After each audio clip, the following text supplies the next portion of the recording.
BlackKklansman. Remember when the Ku Klux Klan was a punchline? You know, South Park, Family Guy, Django Unchained. That was nice.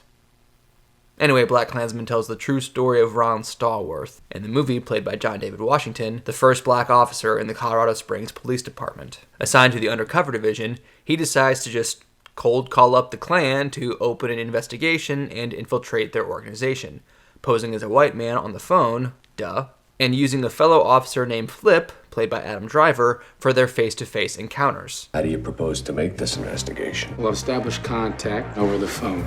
We'll need a white officer to play me when they meet face-to-face. You for the white race, Ron? Oh, hell yeah. So there becomes a combined Ron Stallworth. Can you do that? With the right white man, we can do anything. This movie isn't really a comedy, at all, but that is an objectively hilarious line. Also kind of funny that this is the second movie I saw this year where a black dude masquerades as a white dude on the phone as a means to an end. As always, we'll be getting that out to you right away.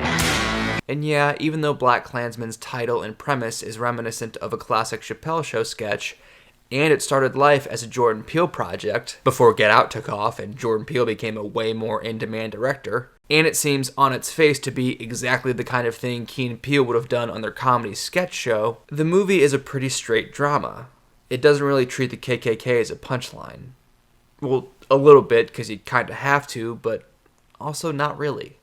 Here's a clip from the trailer. You're Jewish. That hatred, doesn't that piss you off? You're taking this Jew lie detector test. I get the sense that you're kind of supposed to laugh at that. And yeah, it's funny that that guy thinks that there's a distinction between lie detectors and Jew lie detectors, but in the actual movie, that's a really intense scene. Put that fucking strap on your arm. Put it on your arm. I've listened to a few interviews with the real Ron Stallworth, and you should too, there are plenty out there, and he said that while he and his coworkers certainly did think that the KKK were morons and they laughed about them behind their backs, like Janice Ian vis-a-vis Regina George, he also never lost sight of what they represented. That they're a hate group, they're dangerous, they're gun nuts and extremely well armed, and they're organized. Imperial tax to become a member, $10 for the year, $15 chapter fee, robes and hoods are not included, that's extra. And I think the movie really captures that tone well. It walks a tonal tightrope between the absurdity of the premise and the severity of the reality. Spike Lee has said that his biggest challenge was getting the tone right, and that was the most important thing to get the movie to work. The other thing he had to do to get the movie to work was, in his words, connect the past with the present. And I think that part might have been easier than nailing down the tone. Maybe if this movie had been made 5 or 10 years ago, balancing the drama and comedy would be the easy part, and connecting it to the present would be the hard part, but here we are. And Spike Lee is not just juggling tone, but also different themes and story elements.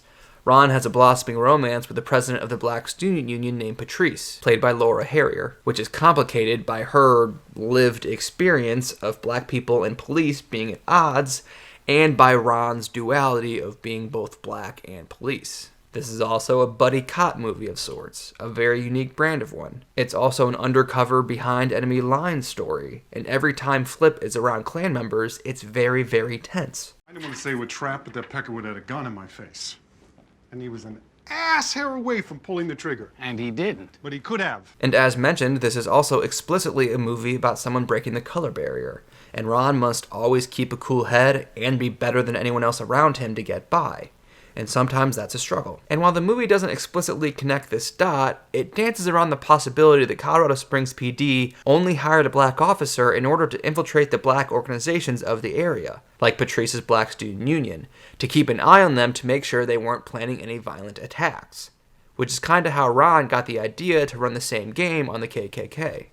Pared down, the movie's largely about counterterrorism.